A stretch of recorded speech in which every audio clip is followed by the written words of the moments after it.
Oiê, olha eu aqui de novo. Hoje a gente veio aqui para falar de televisão, olha que novidade. Não, eu tô aqui para falar de TV, eu sou a Cristina Padiglione. Eu queria que você ativasse esse sino que fica aqui embaixo desse vídeo, pro o YouTube lembrar que eu existo, pra gente trazer mais gente para opinar sobre televisão, para falar sobre TV, enfim. Nossa tentativa é sempre de fazer uma aproximação, uma avaliação de um veículo que alcança muita gente, e é por isso que algumas coisas fora do nosso desejo, de repente, das nossas metas, das nossas ambições acontecem. Então ontem exatamente, né, eu tô falando aqui de uma quinta-feira, 11 de maio, ontem exatamente dia 10, hoje a gente chega no capítulo 100 de Vai na Fé, que é uma novela muito legal, feita pela Rosane Svartman, que tem aí nosso querido Mário Viana, que foi meu colega de redação no Estadão, na equipe, né? Tem uma turma incrível trabalhando com a Rosane, e a Rosane tem uma mão incrível para fazer, para provocar temas sociais relevantes, para provocar debate, sem perder a embalagem de entretenimento. É uma coisa muito difícil, né? Uma coisa que a gente sempre gosta de apreciar e tal, mas eu acho muito difícil de fazer. Porque a maioria das pessoas faz e aí fica aparecendo telecurso segundo grau, fica aparecendo canal Futura, e a proposta é não se for para isso não vale, porque você tem que estar embalado no entretenimento para que aquelas pessoas compareçam diante da televisão e comprem e vejam aquilo como comprem a ideia, né, que eu digo, e vejam aquilo como uma maneira de você pensar melhor, talvez, quem sabe a gente tem essa pretensão, né, que já que o veículo alcança tanta gente, você pode arejar mentes. Justamente ontem, antes desse capítulo 100, que vai ao ar nesta quinta-feira, 11 de maio, eu até escrevi, falei com Rosane sobre o capítulo 100, mas falei com ela e publiquei antes de um desastre acontecer, que foi um corte de uma cena que estava prevista no capítulo de ontem, o capítulo 99 de Vai na Fé, tinha uma cena de beijo entre duas atrizes. Oh, mas que coisa... E não aconteceu, não, mesmo, porque não aconteceu. Então essa cena foi gravada. Mesma coisa que aconteceu lá em América, ó, a gente tá falando de 20 anos pra trás, né?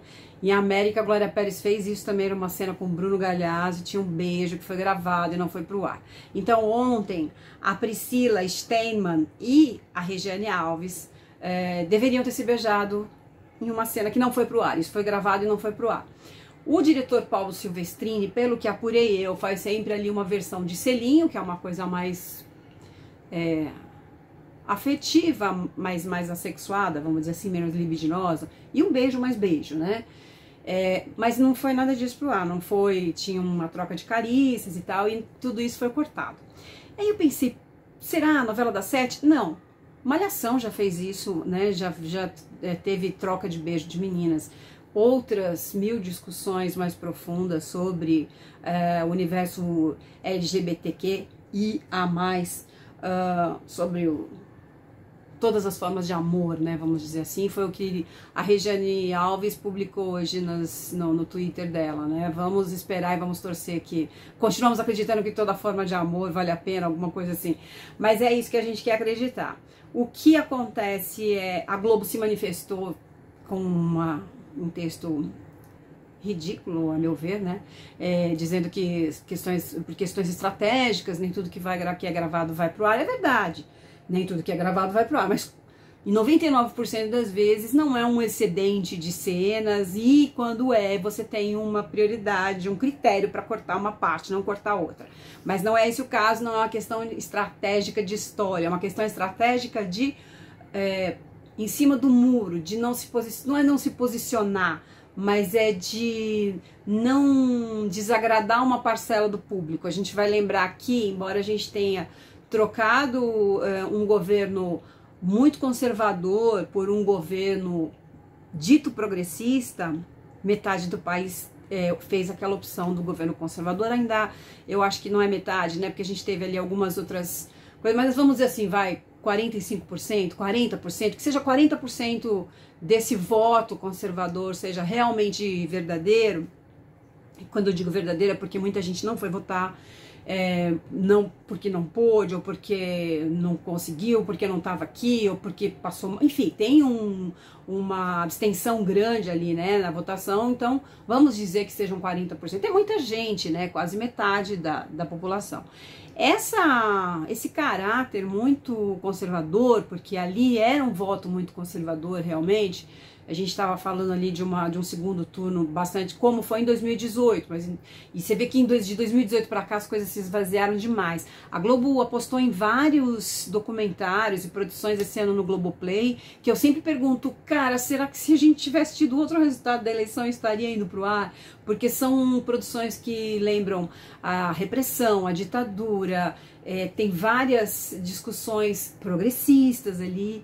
E a gente teve também, no ano passado ainda, né, a gente teve o começo de Todas as Flores, que era uma novela que a gente falou, que então ela tá no streaming, ela pode avançar um pouco nas cenas de sexo, nos diálogos, e o Verdades Secretas 2 também, do Valcir Carrasco, tinha muita cena de sexo, mas eu acho que Todas as Flores é ainda mais forte, porque ela é menos coreografada, né, não é tão videoclipe, assim, é um negócio que é mais visceral mesmo, assim, é mais progressista, eu posso dizer. Eu acho que as do Valcir eram um pouco mais bailado, um pouco mais coreografado, um pouco mais para gringo ver, sabe aquela coisa, para inglês ver. E as de Todas as Flores eram mais fortes, assim, eram grandes cenas de sexo. E agora, a segunda temporada da novela que chegou agora no Globoplay, já não tem tantas cenas já não tem tantas bundinhas masculinas, só tem ali alguma coisa do Nicolas Prates, mas já tem uma economia em relação à primeira safra dos capítulos do João Emanuel Carneiro. Eu acho que teve uma economia de cenas de sexo e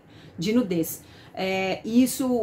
Por que eu tô juntando uma coisa com outra? Porque existe, eu acho que um momento mais conservador da empresa, sabe? Eu tenho uma declaração que fica sempre na minha memória de um ex-diretor da Globo, para quem foi dito que a Globo tinha que pensar na metade do país que votava no Bolsonaro, né? Não tem condição de abandonar esse público, ainda mais num universo com tantas telas, com tanta fragmentação de audiência, com tantas opções de streaming, alguns muito baratos, alguns de graça, como é o caso do YouTube, né? Ainda que você tenha que pagar por um sinal de internet, esse consumo de YouTube pode ser feito em vários lugares onde a internet é gratuita, então é praticamente uma TV aberta. O YouTube hoje ocupa 14% de um consumo de vídeo numa residência. Se você somar todos os aparelhos, essas são as medições da Cantaribop, é uma parcela de audiência que a Record, por exemplo, não tem hoje. Então, pra gente falar só da segunda emissora ali, da vice-líder da TV aberta, não chega nisso, né? Então, é muita coisa realmente, assim, é bastante audiência. E nesse universo de tanta fragmentação, de tantas telas, onde metade vota uma coisa e outra metade vota outra coisa, a Globo fica tentando agradar todo mundo. Eu acho que chega um momento que você desagrada mais do que agrada, né? Porque você fica aquela história que aconteceu em Babilônia, por exemplo, em que o Gilberto Braga teve que ceder a vários possíveis pontos de rejeição da história dele, cedeu em vários aspectos. O menino que era gay passou a ser hétero, foi uma palhaçada, assim, e ele perdeu o público progressista que estava acompanhando a novela, que gostou da primeira semana da novela, e não ganhou o público conservador que estava vendo 10 Mandamentos na Record.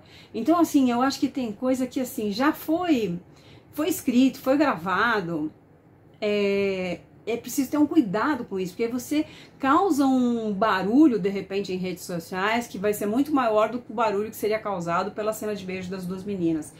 Então é isso, assim, acho que tem que se discutir muito, assim, que estratégia é essa? É uma estratégia, eu acho que equivocada, né? Penso eu, equivocada, porque já foi escrito, foi divulgado, foi gravado, e a partir disso você cortar essa cena, que poderia ser só um selinho, pelo que eu sei, existia essa opção de ser uma coisa, né, menos libidinosa, eu acho que é uma grande besteira, assim, estrategicamente equivocado. Mas enfim, eu não ganho o salário que os diretores da TV Globo ganham para decidir sobre isso, então eles devem saber o que estão fazendo. Mas é claramente uma postura de quem tem buscado se posicionar num meio termo para não perder nem A nem B, né? Então o que existia, uma cena que existiu em Malhação às 5h30, 6 horas da tarde em outros tempos, aí pelo menos 5 anos atrás, hoje você não consegue fazer numa novela das 7. É um retrocesso, né? Precisa prestar atenção nisso e pensar que estratégia é essa, a quem que a gente está atendendo, né? Se existe toda essa preocupação de contemplar a diversidade, de fazer especial no Dia da Mulher, no Dia da Consciência Negra, na semana da Parada Gay, que estratégia é essa, né? A gente está contemplando que mundo? O mundo em que só os héteros podem se beijar na televisão? Quando a gente achou que a gente ia tentar trazer uma normalidade, né, para esse tipo de cena, aí fica a dica para a gente pensar e a gente ficar atento também, né, para ver o que está sendo discutido, o que está sendo cortado e a quem que beneficia, quem se beneficia desse tipo de corte, né? Por que fazer Porque ir adiante parecer que dá uma liberdade para os autores que sabem muito bem o que estão fazendo, que tem tratado de temas incríveis, né? Etarismo, racismo, cotas e, enfim, feminismo. Tem 1000 coisas nessa novela. A novela dá 24, 25 pontos, é o que está dando a novela das 9 hoje. Quer dizer, ela é a coisa mais bem sucedida da grade da Globo, Vai na Fé. Aí você faz sabe, assim, tira um grão do meio disso e causa um barulho desnecessário. É só isso, então. Logo a gente volta com outras cositas, com outras cenas da TV. Beijo, beijo.